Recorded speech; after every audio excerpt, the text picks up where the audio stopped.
Hi, and welcome back to Jen and Dan's Natural Healing with Plants, the go-to podcast for holistic health seekers looking to harness the power of nature for health and healing.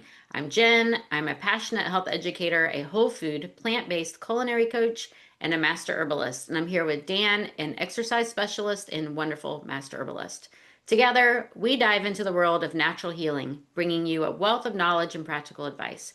We draw from both traditional wisdom and modern science with herbs and foods to help you achieve optimal health. So, this week we are talking about a loaded subject. As a matter of fact, it may have to be a two-episode podcast because it is so loaded. But we are going to be talking about testosterone. Oh yeah, that's a big topic. You hear about it all the time now if you are in the health space. Yes, and we think of it as being a male hormone, but it's essential for men and women. And I work in the functional medicine world where we'll look at Dutch tests and things like that. And it's very important for us to look and see where is testosterone. You may even have had your regular doctor in the conventional world test your testosterone for males and females. In men, testosterone supports muscle mass and strength, also in women. Bone density, libido, also in women. Energy, motivation, and in mood.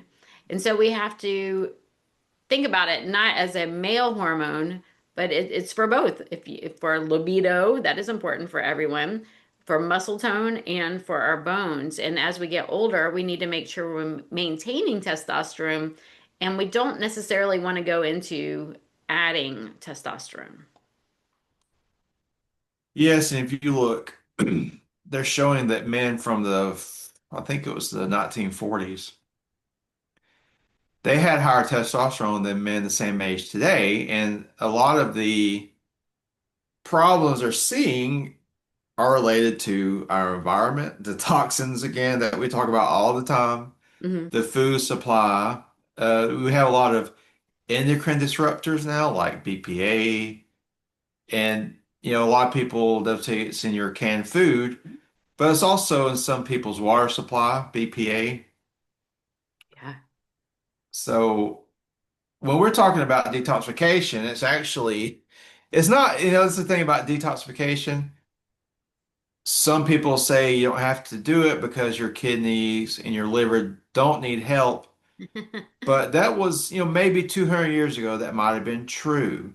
Right. But now we are bombarded. There's over 80,000 man-made chemicals in our environment, and we're subject to those chemicals every single minute of every single day.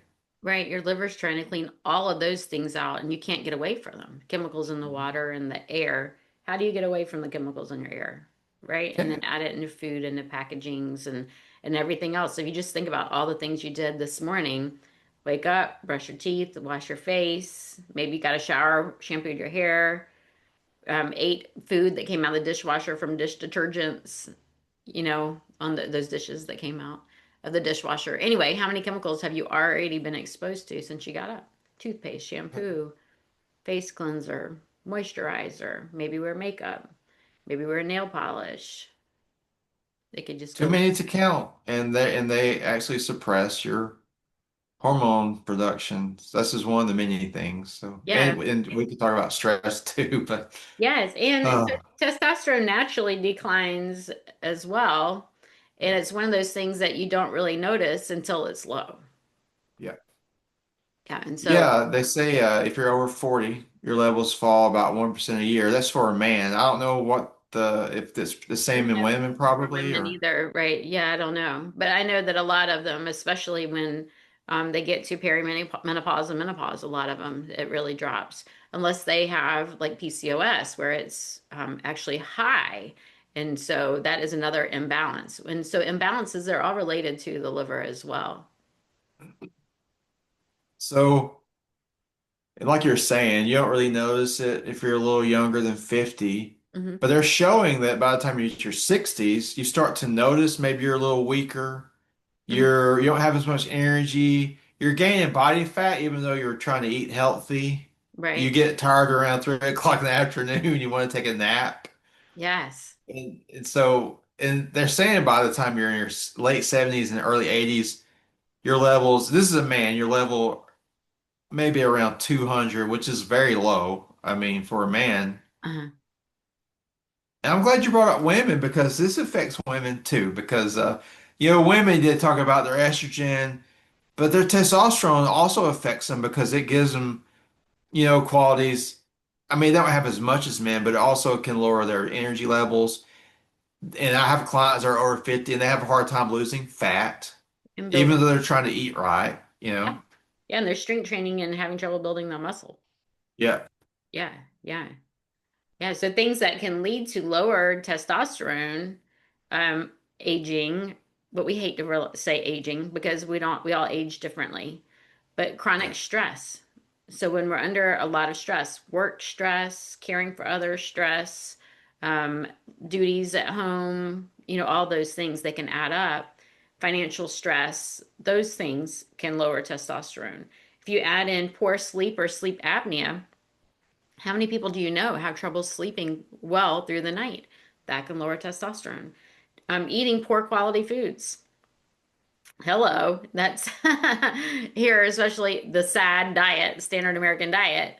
It definitely leads to nutrient deficiencies. If you don't have the nutrients needed to detox hormones and keep the hormones in balance and or to build those hormones and carry the hormones, that can be a problem.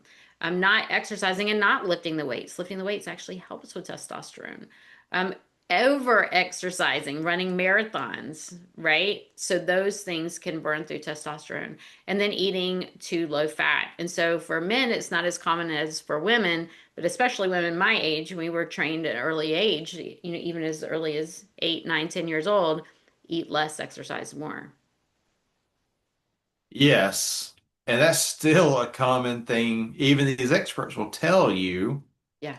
but that's going to burn you out so fast. And it's going to give you the opposite of what you're trying to get. Like, you want to be skinny. Well, I mean, you have clients that are eating what?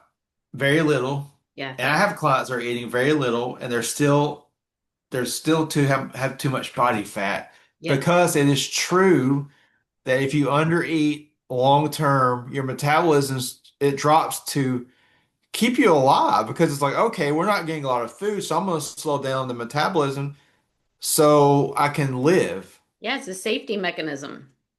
Yeah. I have to Yes. stuff and store and hold on to this fat because we're going into starvation mode. Yes, and thanks, because we were when we weren't raised, but our ancestors, that's how they lived, feast and famine, feast and famine. So the body is evolutionary because when you're where you're not getting a lot of food, the body holds on to your fat. And that's why I've had people 800 calories a day. Yeah. That's common. I'm like, what? 800 calories? Yeah. That doesn't even help you run your body mechanisms if you're only eating No. 100 calories a day. Yeah. Yeah. I'm glad you said that because I saw a study where if they show people that are crash dieting, some of the important bodily processes the body stops doing. Yeah. Yeah. Because you're unfueling. Yes. Yeah, it's scary. Yeah, you're Yeah. killing yourself basically. Yeah. So talk about some signs of someone who has low testosterone. Well, one thing is a lot of people don't think about is depression, and I think depression is common in men, middle-aged men, and a lot of people say, well, it's because middle-aged men have a lot on their plate, and we do, Hmm. but there's also hormonal declines during this, and it doesn't help you with all the responsibilities you have. So we have depression. We don't feel as energetic as we used to, and people say, well, you're just getting old. Right. Irritability. Grumpy old man. Grumpy old man. It's linked with depression too. Depression, people who are depressed, they show it in different ways, but one sign is irritability, like short-tempered and Yeah. I say hurting people hurt. yes, Yeah. Somebody in pain or somebody, pain emotionally or physically, they're going to be more irritable. that's true. Yeah. Of course, sex drive, libido, that goes down. Hmm. And look, in some men, they have erectile dysfunction. But I think it's important to know that even though testosterone affects erectile dysfunction, You also want to look at your cardiovascular function if you're having problems getting an erection, because that's the first sign of heart disease. Yeah, So, first thing you need to check, go have your heart checked. yeah.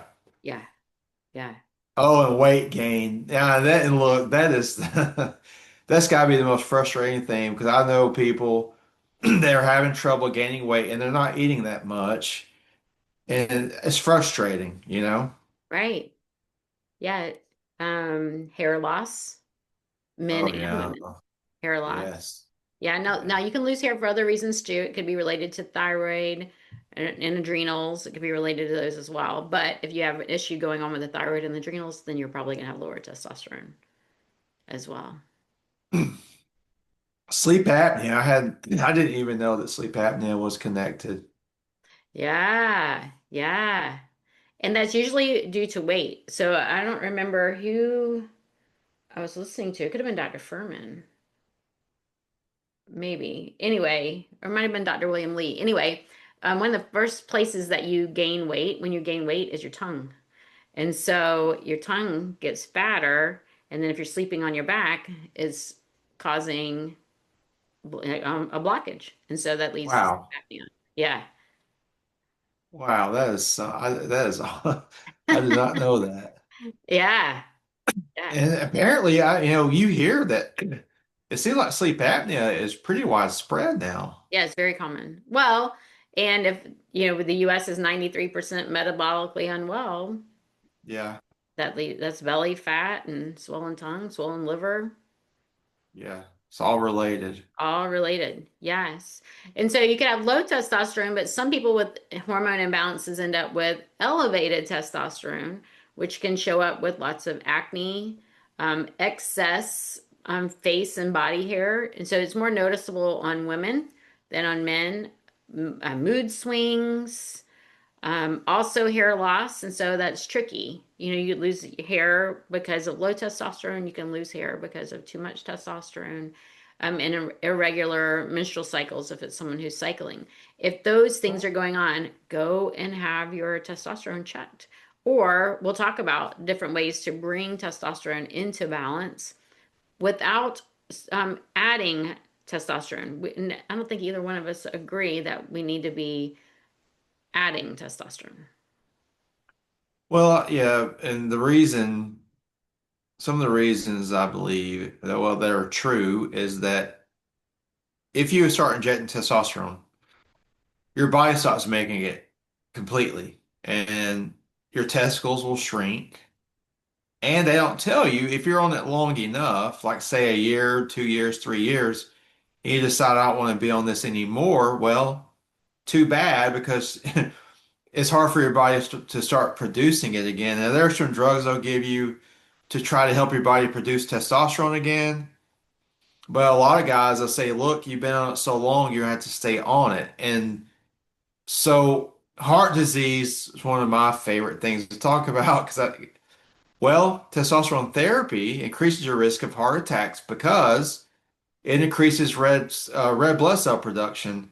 Mhm. So this in turn makes your blood a lot thicker than it should be. So they tell you if you're getting testosterone replacement therapy, you have to give blood at least once a month, or you could to decrease your risk of having a heart attack. That's crazy. And they're giving it to men that are in the age range where heart attacks are more common anyway. Yes. Yes. So as natural health advocates, Mhm. I would do everything I could naturally first. And I'm Yeah. telling you, this works. If you really get your lifestyle in check, you can definitely increase your testosterone levels naturally. Yes. So let's talk about some of the herbs that are helpful for supporting testosterone. Well, the first one, a lot of people have heard about this one is tribulus. Uh-huh. I even think GNC sells some of this. Oh, I'm not familiar with Yeah, that. Mhm. yeah, tribulus is always on the list. It helps. And see, the herbs work this way. Mhm. They don't have testosterone in them, but they encourage your body to produce more testosterone. That's how herbs work. Yes. And Yeah. so that one's on the list. along with ginseng. Ginseng is known as the energy tonic, and right? it's in Dr. Christopher's male hormone formula, and I think it's in the female formula too. Mhm. Ginseng. Yeah. I know for me, my favorite's a Luthero, Mm. also known as Siberian ginseng. And so the ginsengs are all are really, they're known for endurance, but they're also known as adaptogens. And so, Yes. we lose testosterone under chronic stress conditions. Adaptogens help us to adapt better to our stressors. Of course, we have Yes. to do lifestyle factors, remove the things that are causing those stressors that we can remove. But adding in something like a Luthero can help support the body to produce its own testosterone as well as enhancing strength and endurance as well. And while we're talking about herbs that help as adaptogens,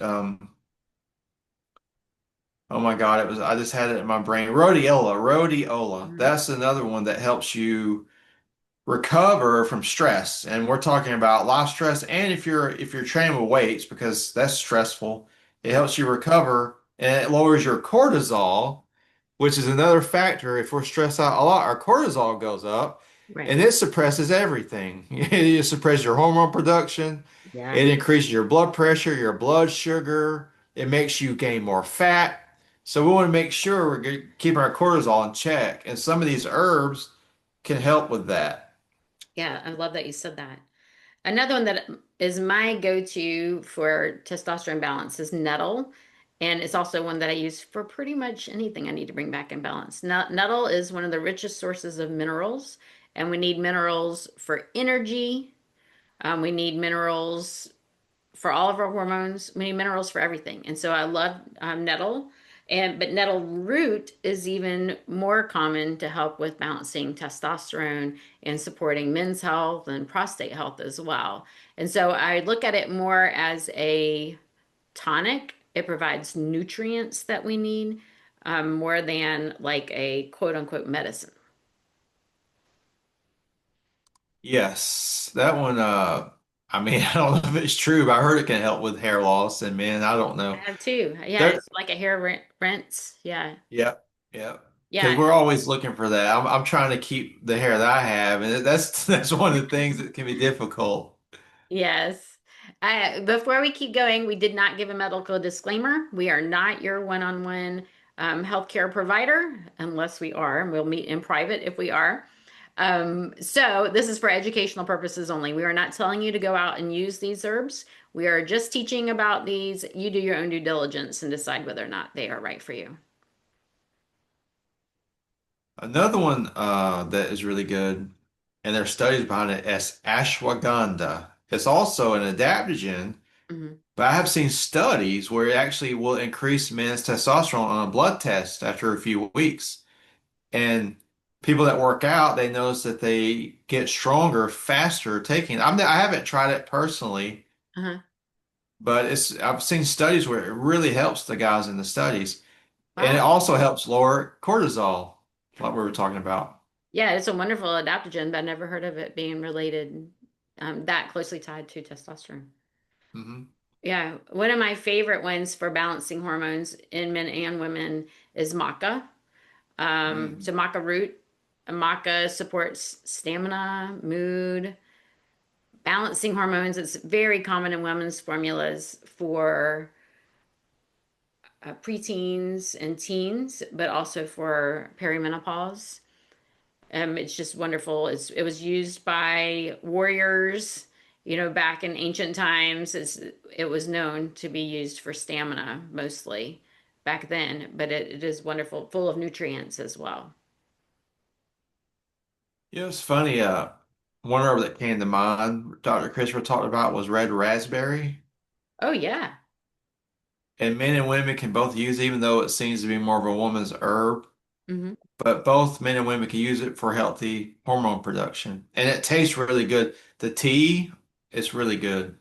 Yeah, it is. Yeah, we've always liked that too. It's in lots of formulas for men and women, and even those trying to get pregnant and stuff like that. And so, really balancing hormones. We're going to need to wrap it up. Let's give a Uh, few lifestyle factors that can help with testosterone. Well, the first thing, I mean, you have to look at your sleep. It is so important for everything. You could be doing all the right things while you're awake, but if you're not sleeping, none of those things are going to work as well. Yeah, hormones, blood sugar are going to be a wreck. You're not going to recover. Even if you are strength training, you're not going to have those repair mechanisms going on to help building muscle. Yes, I love that you said that. So, number one, definitely sleep.